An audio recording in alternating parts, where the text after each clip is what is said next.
బిగ్గరగా చూద్దాం అందరూ ఆమేన్. మంచిది ప్రియమైన వారు,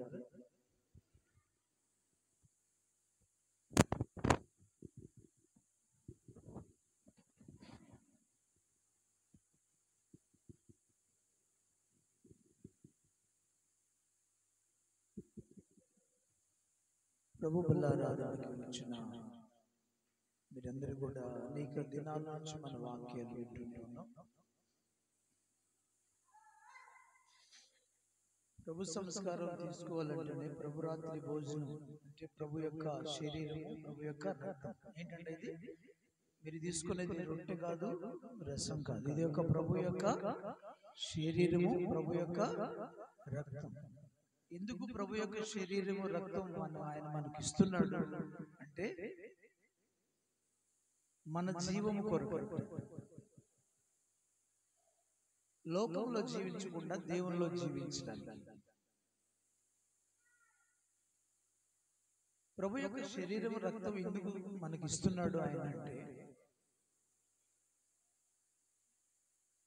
మనకున్నటువంటి అమితమైన ఆకలి, సాతాను కలిగించే ఆకలి నుంచి విడుదల పొంది క్రమమైన ఆకలి కలిగి ఉంటుంది.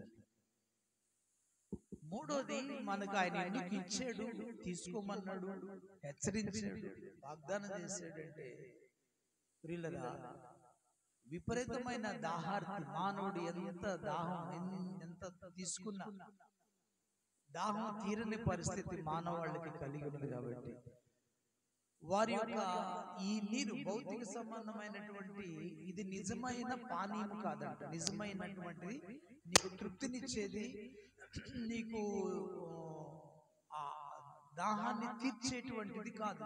మినిమమే, కొంచెం మాత్రమే ఇది.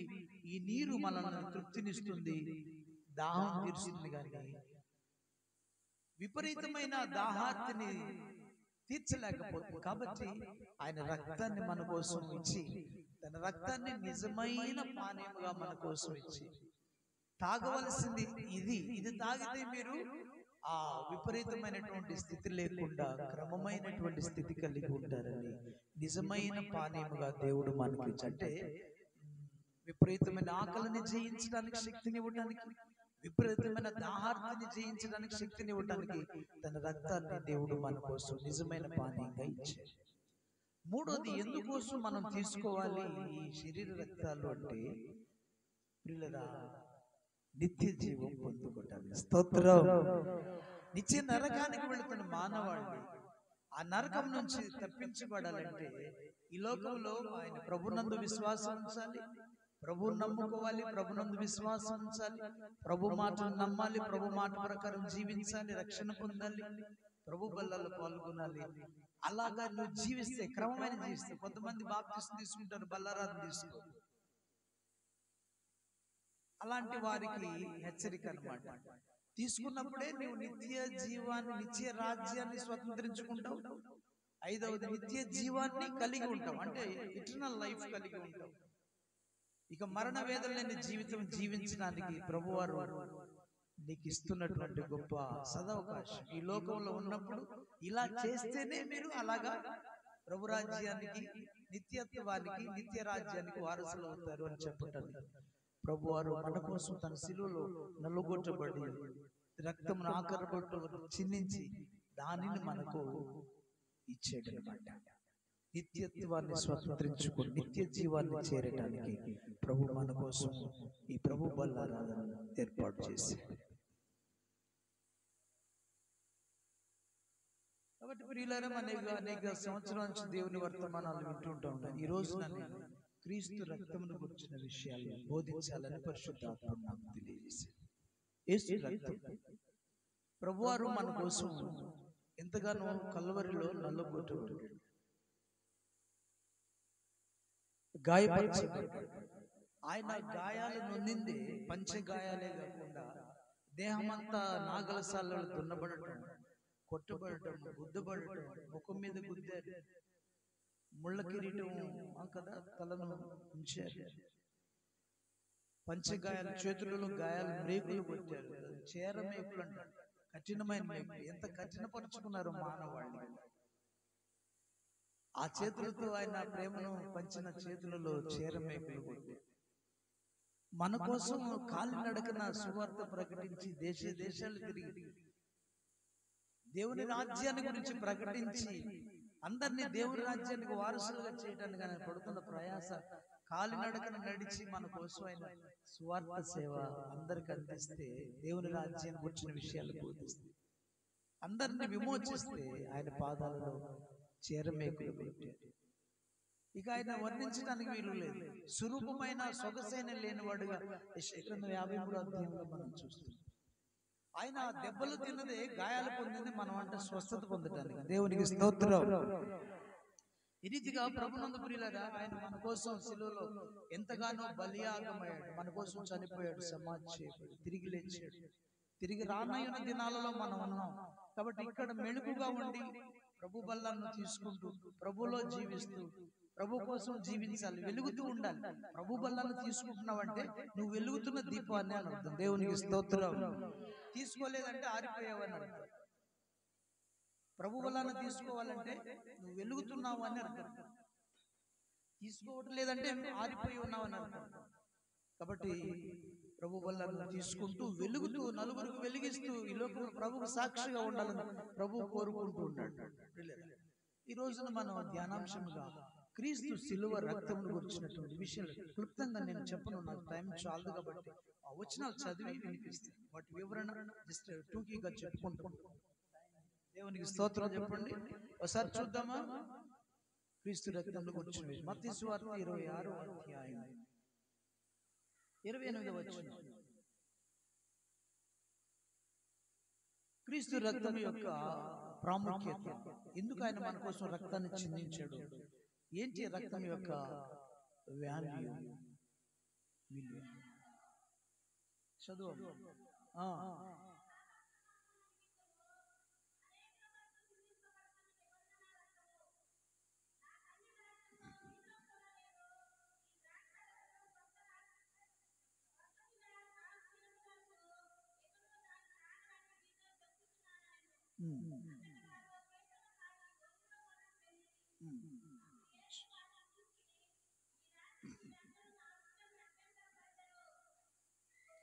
చాలు చాలు చాలు. గొర్రెల కాపాన్ని కొట్టుదును, మందలలో గొర్రెలన్నీ చెదిరిపోనని వాయిపడి ఉన్నది కదా. గమనించండి, ప్రభువారు అంటున్నాడు, ఇది నా రక్తము అనగా పాప క్షమాపణ నిమిత్తము అనేకుల కొరకు చిందించబడుతున్న నిబంధన రక్తం. ఏ రక్తం అంట? ఏ రక్తం? నిబంధన. నిబంధన చేస్తున్నాడు. నిబంధనలు రెండు రకాలు ఉన్నాయి. ఒకటి పాత నిబంధన, రెండవది క్రొత్త నిబంధన. పాత నిబంధన అంట రాయి మీద రాశాడు. దేవుని స్తోత్రం. దేని మీద రాశాడు? మోషేకి ఆ సీనాయి పర్వతం మీద ఆయన అగ్నిజ్వాలలో ప్రత్యక్షమై ఆ కొండని రాయి మీద తన వేలితో రాశాడంట. రాయి మీద దేంతో రాశాడు? వినండి. దేని మీద? కొండ బండ మీద తన వ్రేలితో రాశాడంట. ఎంత పవర్ఫుల్ గాడ్ అండి హి ఈస్. ఎంత శక్తిమంతుడు. మీరు రాయండి చూద్దాం. బండ మీద రాస్తారా? ఈ మానవుడు, ఈ దేవుడు, ఈ దేవత, none other like our God. ఆయన లాంటి దేవుడు ఎందున్నా ఎందు వెతికినా దొరకడు, లేడు, కనిపించడు. అందుకే నాకు సాటి అయిన వారు, నాకు సముడైన వారు దేవునికి స్తోత్రం. అలాంటి మంచి దేవుడు రాయి మీద తన వేలుతో రాశాడు 10 ఆజ్ఞలు. అది పాత నిబంధన. 10 ఆజ్ఞలను ఆ నిబంధన అయితే రాయి మీద రాశాడని యేసుక్రీస్తు ప్రభువారు ఈ లోకానికి వచ్చి తన రక్తంతో మనకంటే క్రొత్త నిబంధన ఇచ్చాడు. ఆ క్రొత్త నిబంధన ఏంటంటే మన హృదయం అనే పలకల మీద రాశాడు. స్తోత్రం. ఎక్కడ రాశాడు? రాయి మీద రాస్తే గుళ్ళ పెట్టుకుంటున్నాడు, రాయిలాగా చూస్తున్నాడు, దాన్నే దేవతగా పూజిస్తున్నాడు, ఏదో ఒక రాయి చేసుకుంటాడు. ఇప్పుడు దాన్ని తాత్కారమే వీళ్ళు చేస్తున్న విగ్రహారాధన. రాయికి దేవత దేవుడు అనుకుంటాను కాడు. మొదట దేవుడు రాయి మీద ఆజ్ఞలు రాసిచ్చాడు కాబట్టి రాయి తీసుకొచ్చి ఆ పలకలు తీసుకొచ్చి లోపల మందిరంలో పెట్టావు. దానికి సాదృశ్యం వీళ్ళందరూ రాళ్ళు బొమ్మలను చేసుకొని ఆరాధిస్తా ఉన్నారు. దేవునికి స్తోత్రం. మోషే సర్పం చేశాడని, పాములు గడిచి అందరూ చచ్చిపోతున్నాడని పామును చేసి ఇత్తడి సర్పాన్ని చేసి పైన నిలువ పెట్టి ఎత్తైన స్థలంలో కరిచిన వారు ఆ పామును చూసినప్పుడు బ్రతుకుతారు మోషే అని దేవుడు ఆ ప్రేమతో చెప్తే ఏమైంది? పాము బ్రతికించిందని పాము దేవుడు అయిపోయాడు. స్తోత్రం. ఇంకందరూ పాము. అందుకంట యెషయా ఆ ఇత్తడి సర్పాన్ని తునాతునకలుగా చేసేసాడంట, మోషే తయారు చేసినటువంటి ఇత్తడి సర్పాన్ని. దేవునికి స్తోత్రం. కాబట్టి సాతానుడు మానవుని యొక్క గుడితనం కలిగిస్తూ మార్గాన్ని డైవర్ట్ చేస్తున్నాడు, దేవునిలోనే డైవర్ట్ చేస్తా ఉన్నాడు. కాబట్టి అలాగా మార్గం తప్పిపోయింది. ప్రియులరా గమనించండి. కాబట్టి ప్రభునందు ప్రియమైన వాళ్ళరా, ఈనాడు నూతన నిబంధన క్రీస్తు ఈ లోకానికి వచ్చి తన ప్రాణం సిలువలో దారిపోసి ఇక రాతి మీద అయితే వీళ్ళు ఇలాగా చదువుకొని విడిచిపెడుతున్నారు, లేకపోతే పూజించి విడిచిపెడుతున్నారని మన హృదయాల మీదనే రాశాడంట తన రక్తముతో. దేవునికి స్తోత్రం. దానిని క్రొత్త నిబంధన అన్నాడు. ఏ నిబంధన అంట? ఇది నిబంధన రక్తం అంటే నిబంధన చేసినటువంటి రక్తం. ఆనాడు పస్కా పశువు రక్తం సర్వమానవాళిని క్షమిస్తుందని చెప్పాను. ఈనాడు నా రక్తాన్ని చిందించి నా రక్తం ద్వారా నిబంధన చేస్తూ ఆ పస్కా పశువు రక్తము కంటే ఇదిగో ప్రోక్షణ రక్తంతో నేనే తన రక్తాన్ని తీసుకొని పస్కా పశువుగా మారి ఆ రక్తాన్ని తీసుకొని పరిశుద్ధ స్థలంలో ప్రవేశించి మీ పాపాలన్నిటిని క్షమించానని ప్రభువారు తెలియజేస్తూ ఇది నా నిబంధన రక్తం. ఏ నిబంధన అంటే దేవునికి మానవునికి మధ్యలో కట్ అయిపోయిన సమాధానాన్ని మరలా కలిపి నిబంధన చేయించాడు దేవునితో. దేవునికి స్తోత్రం. దీనిని క్రొత్త నిబంధన అన్నాడు. ఆజ్ఞలన్నీ ఎవరు చెప్పాల్సిన పని లేదు. వాస్తవంగా అయితే మంచి ఏంటో చెడు ఏంటో నీకు నాకు కూడా తెలుస్తుందా? నువ్వు అడుగు వేస్తున్న ప్రతి అడుగులో కూడా ఇది మంచి ఇది చెడు అని దేవుని ఆత్మ నేను బోధిస్తానే ఉంది. అది నిబంధన, క్రొత్త నిబంధన. మంచి ఏంటో చెడు ఏంటో వివేచించే జ్ఞానం దేవుడు నీ హృదయంలోని నీ ఆత్మలోనే ఉంచాడు. అలా నడుచుకోమంటున్నాడు. ఆత్మానుసారంగా ఆత్మ చెప్పినట్టు నడవండి అన్న మానవుడు నడవలేకపోతున్నాడు. కాబట్టి ప్రియులారా, యేసు యొక్క రక్తం ఏం చేస్తుందంటే మానవుల యొక్క పాపాలను క్షమించేటువంటి నిబంధన రక్తం. ఆయన సిలువలో కార్చిన యవ్వన రక్తం మానవాళ్ళ కంట దేనికోసం అంట? ఒకసారి చదువు మరలా. ఇది నా రక్తం అనగా పాప క్షమాపణ నిమిత్తం అనేకుల కొరకు చిందించబడుతున్న పాప క్షమాపణ. కాబట్టి యేసు రక్తం ఏం చేస్తుందంట? మన పాపములకు క్షమాపణ కలుగు చేస్తుంది. యోహాను పత్రిక 1వ అధ్యాయం 7-8 వచనాల్లో కూడా అదే మాటలు ప్రభువారు చెప్తున్నారు. ఒకసారి చదవండి. ఆ రక్తం ఏం చేస్తుందో చెప్తున్నాడు. చదవండి. యోహాను పత్రిక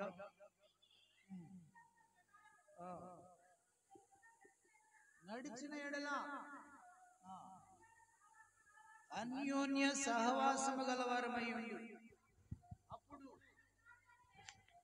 ఆయన కుమారుడైన యేసు రక్తము ప్రతి ఎవరి రక్తం అంట?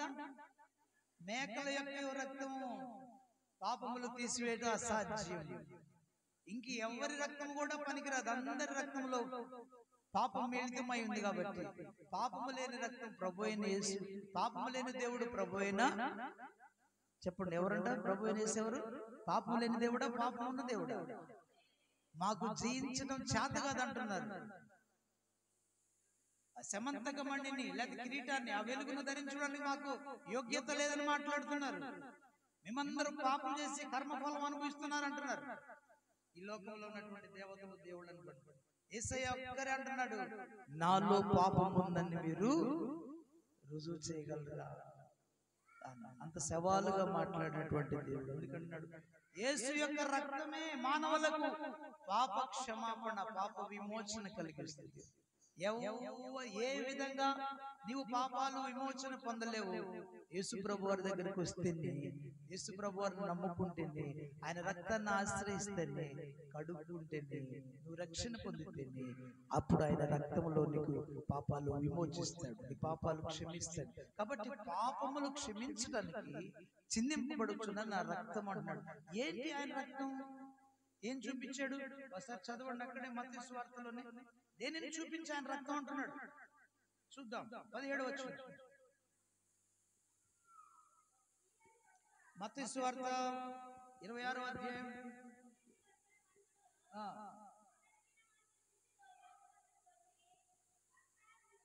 17వ పులియని రొట్టెల పండుగలో మొదటి దినమందు యేసు శిష్యులు యేసు వద్దకు వచ్చి పస్కాను భుజించుటకు మేము నీ కొరకు ఎక్కడ సిద్ధపరచూచున్నామని అడిగినాం. ఒక దినాన పస్కా పశు ఒకసారి ఒక దినాన పాత నిబంధనలో పస్కా పశు అంటే పరిశుద్ధమైనటువంటి నిర్దోషమైనటువంటి గొర్రెపిల్లను వధించి అది ప్రజలందరూ తిన్న తర్వాత ఆ రక్తాన్ని ద్వారముఖములకు రాసుకోవాలి. అది ఆచారం. ఆ ఆచారం క్రీస్తులోకి వచ్చి నూతన నిబంధనలు క్రీస్తు వచ్చిన తర్వాత ఏమైపోయిందంట? పస్కాను వధించి పస్కాను భుజించుటకు మేము ఎక్కడ సిద్ధపరచాలని అడుగుతున్నారు. అంటే ఆనాడు పస్కా పశువు యొక్క ఆ పస్కా ఆచారం, పస్కా పండుగ ఆచారం ఏమైందంటే ఇక రాను ప్రభువారు తానే పస్కా పశువుగా వధించబడాల్సిన పరిస్థితి వస్తుంది. కాబట్టి ఏం చేశాడంటే ఆయన ఈ ఆచారాన్ని ఏర్పాటు చేశాడు. ఇది రొట్టె రసం. గమనించండి, 26వ వచనం ఒకసారి చదువు మరలా.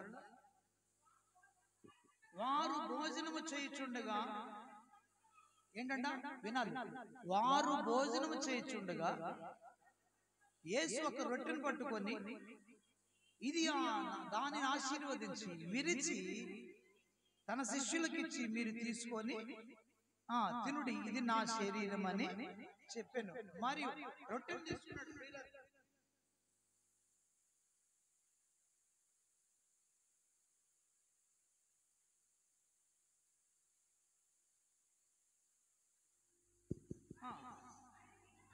ఆయన ఒక గిన్నెను పట్టుకొని కృతజ్ఞతాస్తుతులు చెల్లించి వారికి ఇచ్చి, దీనిలో మీరు త్రాగుడి, ఇది నా రక్తము.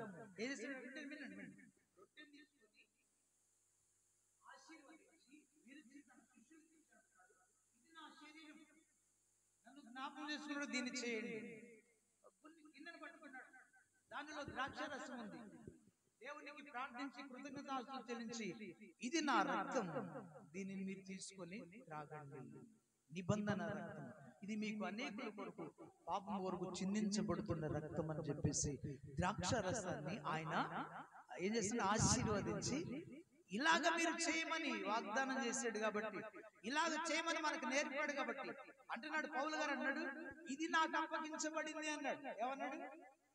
కొరింథీ పత్రికలో ఏమన్నాడు? చదవండి, 10వ అధ్యాయం 11వ అధ్యాయం 23వ వచనం. నేను మీకు అప్పగించిన దానిని ప్రభు వలన పొందాను, సంఘం పొందుకుందన్నమాట ఈ కార్యక్రమం. కాబట్టి నువ్వు జీవించడానికి, బలపడటానికి కదా, నిత్యరాజ్యాన్ని అనుభవించడానికి, నిత్యరాజ్యంలో చేరడానికి ప్రభు ఏర్పాటు చేసినటువంటి నీ ఆకలిని తీర్చడానికి, అమితమైన ఆకలి, తీరలేని ఆకలి, భయంకరమైనటువంటి దాహార్తి, పాపం అంటే లోక సంబంధమైన ఆకలి, ఇవన్నీ కూడా నువ్వు జయించడానికి దేవుడు ఏర్పాటు చేసినటువంటి గొప్ప ఆరాధన కార్యక్రమమే ప్రభు బల్ల కార్యక్రమం. దేవునికి స్తోత్రం చెప్పాలి, ఆమేన్. కాబట్టి మనం జాగ్రత్తగా తీసుకోవాలి. ప్రియులారా, ఈ రోజున నిబంధన రక్తం గురించి, ఆయన రక్తాన్ని గురించి మనం జ్ఞాపకం చేసుకుంటున్నాం. ప్రభు అయిన రక్తము పాపుల కొరకు చిందించబడినటువంటి, పాప క్షమాపణ కొరకు చిందించబడిన రక్తం ప్రభు అయిన యేసు రక్తం. దేవునికి స్తోత్రం. కాబట్టి యేసు రక్తం ఏం చేస్తున్నామా? యేసయ్య కార్చిన రక్తం దేని కొరకంట? నీ దాహాన్ని తీర్చడానికి, పాపాలు క్షమించబడటానికి, పాపాలు విమోచించడానికి ఆయన రక్తాన్ని చిందించడానికి దేవుని వాక్య భాగంలో చూస్తున్నాం. రెండవది అపోస్తలుల కార్యముల గ్రంథం 20వ అధ్యాయం 28వ వచనం. నేను త్వరగా వెళ్ళిపోతున్నాను, గమనించాలి. అపోస్తలుల కార్యముల గ్రంథం 20వ అధ్యాయం. యేసు రక్తం ఏం చేస్తుందో ఈ రోజున కొన్ని విషయాలు మీకు ధ్యానాంశంగా చూపించి ముగిస్తాను. 20వ అధ్యాయం 28వ వచనం త్వరగా.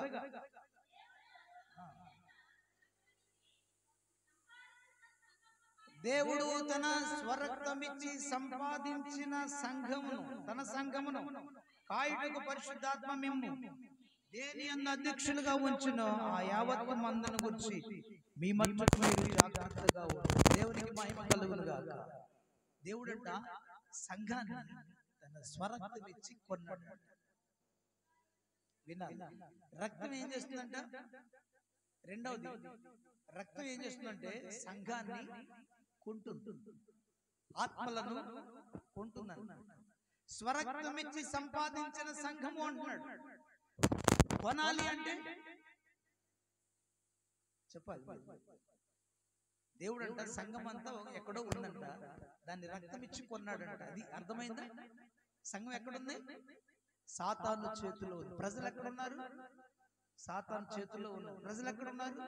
ఎలా ఉన్నారు? దాసులుగా ఉన్నారు, సాతాను బానిసలుగా ఉన్నారు. పాపానికి, సాతానికి, లోకానికి, ఆశలకు బానిసలై కదా కట్టబడి, పట్టబడి, కొట్టబడుతూ ఉంది, నెట్టబడుతూ ఉంది నరకానికి. దేవునికి స్తోత్రం. ఆ సమయంలో అలా ఉన్న సంఘాన్ని ఏం చేశారంటే, కొనాలి అంటే క్రయధనం ఇవ్వాలి. ఏం ఇవ్వాలంట? క్రయధనం ఇవ్వాలి. కాబట్టి క్రయం ఏమి ఇవ్వాలి?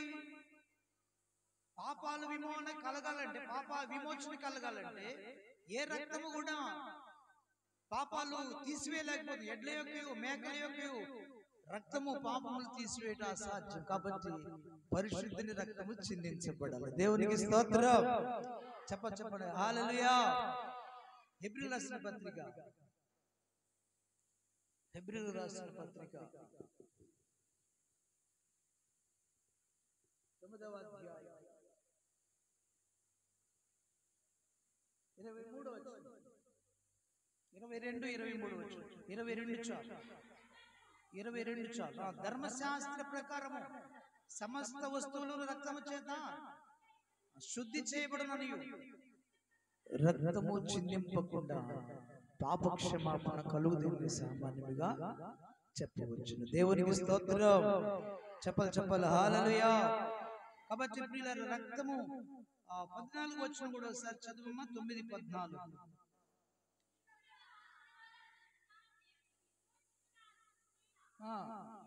క్రీస్తు యొక్క రక్తము నిర్జీవ క్రియలను విడిచి జీవము గల దేవుని సేవించుటకు మీ మనస్సాక్షిని కూడా శుద్ధి చేస్తుంది అని దేవుడు మాట్లాడుతున్నాడు. 12వ వచనంగా, మేకల యొక్కయు కోడల యొక్కయు రక్తము కాక తన స్వరక్తము చేత ఒక్కసారి పరిశుద్ధంలో ప్రవేశించెను. ఏలైనగా మేకల యొక్కయు ఎడ్ల యొక్క రక్తము మైలపడిన వారి మీద ఆవదూడ బూడిద చల్లుటయు శరీర శుద్ధి కలుగునట్లు వారిని పరిశుద్ధపరచిన యెడల నిత్యుడుగా ఆత్మ ద్వారా తను తాను దేవునికి నిర్దోషినిగా అర్పించుకొనిన క్రీస్తు యొక్క రక్తము నిర్జీవ క్రియలను విడిచి జీవము గల దేవుని సేవించుటకు మీ మనస్సాక్షిని ఎంతో శుద్ధించు. దేవునికి మహిమ కలుగును గాక. కాబట్టి ప్రియుల, రక్తము చిందించకుండా పాపక్షమాపణ కలుగుదు. అంటే పాపాలలో పట్టబడి సాతాను చేతులు దాసులుగా, బానిసలుగా ఉన్నటువంటి మానవాళ్ళను విమోచించాలంటే పరిశుద్ధుని రక్తం చిందించబడాలంట. అంటే సంఘం అంటే సర్వలోకం అన్నమాట. సర్వ మానవాళ్ళని విమోచించడానికి ఎవ్వరూ ఎలాగా విమోచించలేరు. డబ్బులు ఇచ్చి విమోచించలేరు, కోడలను మేకలనిచ్చి రక్తం ఇచ్చి విమోచించలేరు. కాబట్టి ఆ వాటిలో ఏంటంటే మలినం ఉందన్నమాట. అవి పరిశుద్ధమైన రక్తము కాదు, నిర్దోషమైన రక్తం. పరిశుద్ధ రక్తం చిందించబడితే గానీ మనం సాతాను చేతుల నుంచి విడుదల పొందలేము, విమోచించబడలేము. కాబట్టి ఆయనే సశరీరుడిగా ఈ లోకానికి వచ్చి తన రక్తమే పాపం లేకుండా జీవించాడు. రావటమే కాదు, వినండి ఏంటంట, ఈ లోకానికి క్రీస్తు రావటమే కాకుండా ఎలా జీవించాడు చెప్పాలి. ఎలా జీవించాడు ప్రభువు? పరిశుద్ధంగా జీవించాడు, పాపము లేకుండా జీవించాడు. పాపము తామర పువ్వు అంట నీళ్ళలోనే, మృగలోనే ఉంటుందంట. కానీ నీరు నిలబడతాయా? తామరాకులు వెళ్ళిపోతుంది.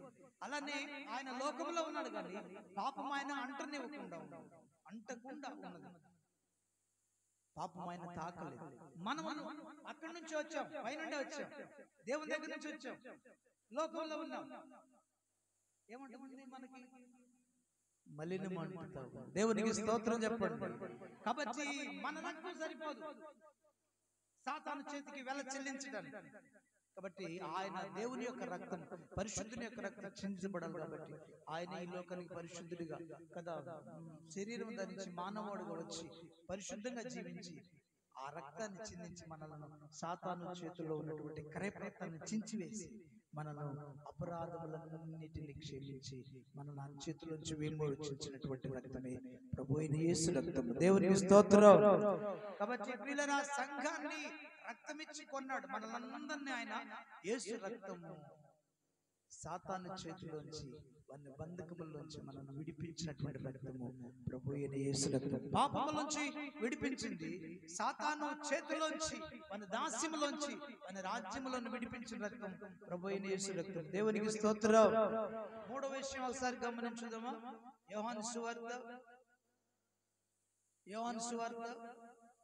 6వ అధ్యాయం 56వ వచనం 19-34 వచనాలు. యోహాను సువార్త 6వ అధ్యాయం 56వ వచనం.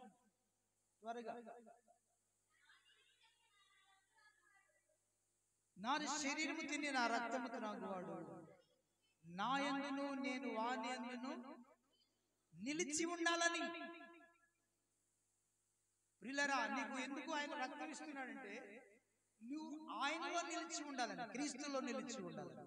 మనం ఎక్కడ నిలిచి ఉంటున్నామో ఈ రోజున ప్రశ్న వేసుకోవాలి. తీగ ద్రాక్షావళిలోనే నిలిచి ఉంటేనే గాని అది బహుగా ఫలిస్తుంది. ద్రాక్షావళి నేనే, తీగలు మీరంటాడు. ఎవడు నా యందు నిలిచి ఉంటాడో వాడు బహుగా ఫలిస్తాడంటాడు. క్రీస్తులో నిలిచి ఉండాలి. దేవుని సన్నిధిలో ఈ రోజున ఎక్కడ ఏ బార్లో నిలిచి ఉంటాడు అయ్యా, రక్షణ తీసుకొని కూడా. చెడ్డ స్నేహాల్లో నిలిచి, సినిమాల్లో నిలిచి ఉంటాడయ్యా. ఆదివారం రాకపోతే ఇంటికి పోతే మనం టీవీ దగ్గర నిలబడుకుంటానే ఉన్నాం, కూర్చోడానికి కూడా తీరుకుండదు. స్తోత్రం. సినిమాలు, షికార్లు, వాటిల్లో దుష్టుల చెంతలో దుష్టుల ఆలోచన నడుచుకుంటూ పాపుల మార్గాల నిలుచుకుంటూ కదా అపహాసకు కూర్చుని చోట వాళ్ళ సహవాసంలో నిలిచి ఉన్నామని అర్థం. కాబట్టి ప్రియులారా, క్రీస్తులో మనం నిలిచి ఉండాలి. తన రక్తాన్ని కార్చాడు, మన కోసం ఆయన రక్తాన్ని ఇచ్చాడు. నా యందు మీరు ఉండాలని, మీ యందు నేను ఉండాలని ఆశ. దేవుడు నీలో ఉండాలని ఆశ. ఏంటమ్మా? ఎవరిలో ఉండాలి? నీలో యేసయ్య ఉండాలని ఆశపడుతున్నాడు. ప్రభు రక్తాన్ని, ప్రభు శరీరాన్ని తీసుకుంటే ఆయన నీలో ఉంటాడంట. నీలో ఉన్నాడా? ప్రశ్న వేసు. నీలో ఉండాలంటే నీ హృదయం నిండా కదా పరిశుద్ధత ఉండాలి. నీలో నీ బాడీ టోటల్ గా, నీ బాడీ అంతా కూడా దేవుని ఆలయంగా మార్చబడాలి. దేవుని ఆలయం పరిశుద్ధం కాబట్టి మీరు కూడా పరిశుద్ధంగా ఉండాలి. పరిశుద్ధత కలిగి ఉంటే ఆయన మనలోకి వస్తాడు. ఆయన రక్తం నిన్ను తనలో ఉండటానికి శక్తినిస్తుంది. వేరే చోట నీవు నిలబడకుండా క్రీస్తులో నిలబడడానికి, ఫలించడానికి, జ్వలించడానికి క్రీస్తు రక్తము ఉపయోగపడుతుందని బైబిల్ గ్రంథంలో మనం చూస్తున్నాం. మరి ఒక మాటను చూపిస్తున్నాం. 19వ అధ్యాయం 34వ వచనం, యోహాను సువార్త 19:34. త్వరగా.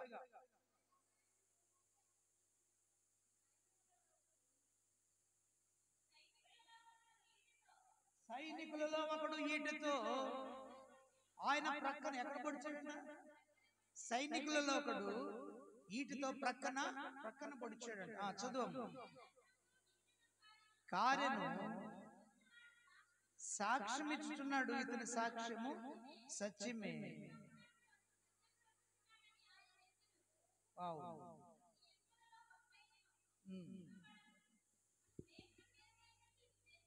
దేవునికి మహిమ కలుగును గాక. క్రీస్తు రక్తం అంట సిలువలో ఆయన వేలాడుతున్నప్పుడు ఇక చనిపోయాడా లేదని తెలుసుకోవడానికి ఆ ప్రక్కలో తన చేతిలో ఉన్న బళ్ళంతో ఆ ప్రక్కలో పొడిచినప్పుడు అంట రక్తము నీరు కారి అతని మీద పడ్డాడు. వీళ్ళు చెప్తుంటారు చరిత్రకారులు, అతనంట ఆ కన్ను గుడ్డిగా ఉంటే ఆ రక్తం నీళ్ళు ఆయన మీద పడినప్పుడు అంట అతను దృష్టి వచ్చిందంట. దేవునికి స్తోత్రం. అందువలన అతను ఇప్పటికి కూడా సాక్షిగా ఆయా దేశాల్లో ఉండి తన హతసాక్షిగా చనిపోయాడు సైనికుడు. ఆ రీతిగానే ప్రభునందు ప్రియులారా, రక్తము మనకంట ఎందుకు ఆయన రక్తాన్ని చిందించాడు, ఎందుకు ఆయన నీకు ఇస్తున్నాడు అంటే నువ్వు బలమైన ఆయన కొరకు సాక్షిగా, ఆయన చనిపోయాడు నా కోసం, తిరిగి లేచాడని నువ్వు సాక్ష్యం ఇవ్వాలనేటువంటి సాక్ష్యం ఇచ్చే బలము నీకు ఇవ్వడానికి ఆయన రక్తాన్ని నీకు ఈ రోజు ఇస్తున్నాడు. దేవుని స్తోత్రం. చెప్పండి హల్లెలూయా. మరొక మాటను చూపిస్తాను. రోమపత్రిక 5వ అధ్యాయం త్వరగా ముగిస్తానన్నా.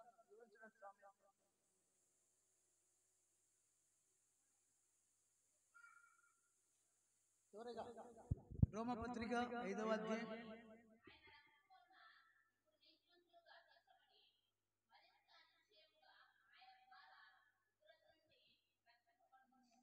ప్రభు రక్తం ఏం చేస్తుందో ఇంకొక మాటని మనం గమనించుదాం. ఏం చేస్తుందంటే రోమపత్రిక 5వ అధ్యాయం 9వ వచనంలో, కాబట్టి ఆయన రక్తం వలన ఇప్పుడు నీతిమంతులుగా తీర్చబడి మరింత నిశ్చయముగా ఆయన ద్వారా ఉగ్రత నుంచి రక్షించబడదు. ఉగ్రత మూడో ప్రపంచ యుద్ధం రాబోతుంది బిడ్డలారా. ఇజ్రాయెల్కి ఇరాన్కి యుద్ధం జరుగుతూ ఉంది. అణుబాంబులు వేసుకోవడానికి చాలా రెడీగా ఉన్నారు. మీ అందరికి తెలుసో లేదు, 12,513 అణుబాంబులు, ఆటం బాంబ్స్ ఉన్నాయంట ప్రపంచంలో ఉన్న దేశాల దగ్గర. వింటున్నారా? నా వైపు చూడండి, వినండి. ఎన్ని బాంబులు ఉన్నాయి? ఏం బాంబులు అవి? Atom bombs. మన ఈ పల్లెటూరులో వేసుకునే ఈ ఆటం బాంబ్స్. హిరోషిమా నాగసాకి మీద తెల్లవారుజామున 6 గంటలకు ఒక బాంబు వేశారంట. హిరోషిమా అనే పట్టణం మీద. అమెరికా వాళ్ళు జపాన్ పట్టణమైన హిరోషిమా అనే పట్టణం మీద తెల్లవారుతుండగా ఒక బాంబు వేశారంట. Little boy. పట్టణము సమూలంగా కాలిపోయింది. ఇంకొక 10 నిమిషాల్లో నాగసాకి మీద ఇంకొక బాంబును విడిచారంట యుద్ధంలో. ఆ పట్టణం కాలిపోయింది, బూడిదైపోయింది. చిన్న బాంబే ఒక పట్టణాన్ని కాల్చివేస్తే ఇప్పుడు ప్రపంచం దగ్గర, రష్యా దగ్గర, అమెరికా దగ్గర దాదాపుగా కొన్ని ఇజ్రాయెల్, భారతదేశం, పాకిస్తాన్, బ్రిటన్, ఫ్రాన్స్, జర్మనీ వీళ్ళందరి దగ్గర అణుబాంబులు ఉన్నాయంట. ఇవన్నీ 12,513 బాంబులు ఉన్నాయంట. ఎన్ని ఉన్నాయి చెప్పాలి? ఎన్ని ఉన్నాయంట? వినండి. ఈ బాంబులంట వేస్తే 100 సార్లు భూమి మొత్తాన్ని నాశనం చేయొచ్చు. ఎన్నిసార్లమ్మా? మన ప్రపంచాన్ని, భూమి మొత్తాన్ని అంట 100 సార్లు నాశనం చేయొచ్చు అంట. ఇక చెప్పండి మరి మన పరిస్థితి. ఇవన్నీ వేశారనుకోండి భూమి మీద. నేను మాచర్ల మూలలో ఉన్నాను పాస్టర్ గారు అంటే వచ్చి కాల్చేస్తుంది ఆ అగ్ని. ఆ గాలికే కాలిపోతావు. హైడ్రోజన్ బాంబులు, రసాయన బాంబులు, న్యూక్లియర్ బాంబులు, ఆటం బాంబులు, రకరకాల బాంబ్స్ ఉన్నాయి ప్రపంచం దగ్గర, దేశాల దగ్గర. ఇప్పుడు అందరు రెడీగా ఉన్నారు వేసుకోవటానికి.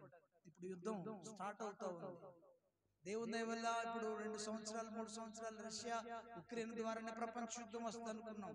కానీ దేవుడు వాళ్లే కొట్టుకుంటున్నారు కానీ ఇతర దేశాలు కల్పించుకోలే, అవి వెళ్ళలా. ఇప్పుడేమైందంటే అది 3 సంవత్సరాలు అవుతుంది. ఇప్పుడు సంవత్సరం నుంచి ఇస్రాయేల్ పాలస్తీనాకి యుద్ధం జరుగుతా ఉంది. వింటున్నారా?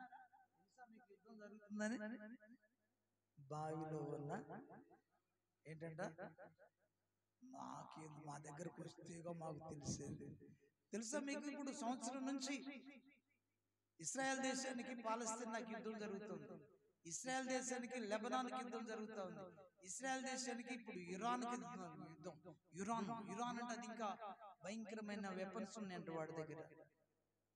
వాడంటాడు ఇస్రాయెల్ దేశాన్ని నేను నిమిషంలో బుగ్గి చేస్తానంటున్నాడు. వాడు వీడంటున్నాడు ఇస్రాయెల్ దేశం నేను నిన్ను 5 నిమిషాల్లో బుగ్గి చేస్తానంటున్నాడు. బుగ్గి చేస్తా, కాల్ చేస్తానంటున్నాడు. వీళ్ళందరూ గొడవ పడుతూ ఉన్నారు. వీళ్ళిద్దరు ప్రపంచ దేశాల్లో ఇజ్రాయెల్ తరపున అమెరికా వస్తున్నాడు, ఇజ్రాయెల్ తరపున బ్రిటన్ వస్తున్నాడు, ఇజ్రాయెల్ తరపున ఫ్రాన్స్ వస్తున్నాడు. వాళ్ళ 10 మంది ఇటు వస్తున్నారు. ఇక ఈ రష్యా, ఇరాన్ తరపున రష్యా, చైనా, ఇవన్నీ కూడా దక్షిణ కొరియా, ఈస్ట్ కంట్రీస్ అన్ని కూడా వీటికి తోడుగా వస్తున్నాయి. ఏ క్షణాన ఏం జరుగుతుందో తెలియదు. దేవునికి స్తోత్రం. నువ్వు ఎక్కడున్నా కాలిపోతావు. బాంబులు వేస్తే, ఇన్ని బాంబులు వేస్తే కోపం వచ్చిందంటే చాలు. అమెరికా వాడి దగ్గర స్విచ్ దగ్గర ఉంటుందంట, కుర్చీ దగ్గర బాంబు. ఆ స్విచ్ దాన్ని నొక్కితే ఎక్కడున్న భస్మం పట్టుకుని అయిపోతుంది. అలాంటి బాంబులు తయారు చేసుకుని రెడీగా ఉన్నారు యుద్ధాలకి. ఈ రాకాడు ప్రియుల గమనించి ఈ యుద్ధాలు వస్తే, 3వ ప్రపంచ యుద్ధం వస్తే మనమే 500 కోట్ల మంది చచ్చిపోతారంట. స్తోత్రం చెప్పండి. ఎంతమంది? 500 కోట్లు కథం. ఇప్పుడు ప్రపంచ జనాభా 800, 500 అయిపోతే అంటే 3 వంతులు చచ్చిపోతారు. ఇంకా దాంట్లో మనం ఉన్నామేమో చూసుకోండి. దేవుని స్తోత్రం. భారతదేశానికి కూడా ఆ విపత్తు రాబోతుంది, యుద్ధాలు రాబోతుంది. జాగ్రత్తగా ఉండాలని అర్థం ప్రియులు, జాగ్రత్తగా ఉండాలని అర్థం. కాబట్టి ప్రియులారా, ఆ ఉగ్రత నుంచి యేసు రక్తం నిన్ను కాపాడుతట. చదువు మరలా 5:9లో. కాబట్టి ఆయన రక్తం వలన ఇప్పుడు నీతిమంతులుగా మార్చి, ఆయన రక్తం నిన్ను నీతిమంతులుగా మారుస్తుంది. నీవు పాపివే, నేను ఘోర పాపులమే, రక్షణ పొందాము కానీ చేయరాని కార్యాలను చేస్తానే ఉన్నాం. కృప ద్వారా కాపాడుతూ ఉన్నాడు. చేయరాని కార్యాలను చేసి కూడా ప్రభు వల్లలో చేయి వేస్తూనే ఉన్నాం.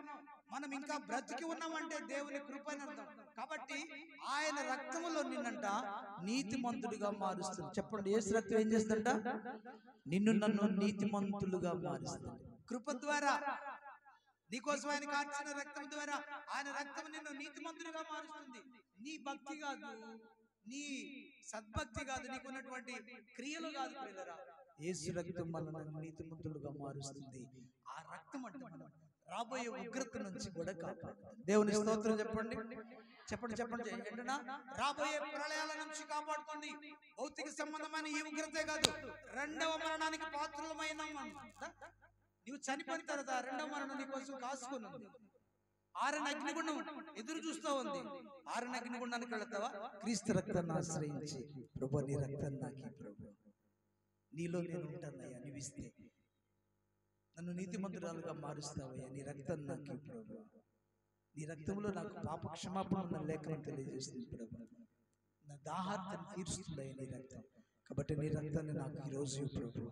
ఆయన రక్తాన్ని తీసుకోవాలంటే నీ మనసు మారాలి, నీ తలంపులు మారాలి. పరిశుద్ధమైన రక్తం, ఆయన శరీరం పరిశుద్ధమైంది, ఆయన రక్తము కూడా పవిత్రమైంది, నిష్కలంకమైన రక్తం.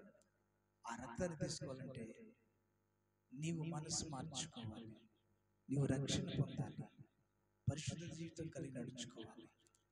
అప్పుడు ఆయన ఇచ్చేటువంటి మేలులను అనుభవిస్తాం.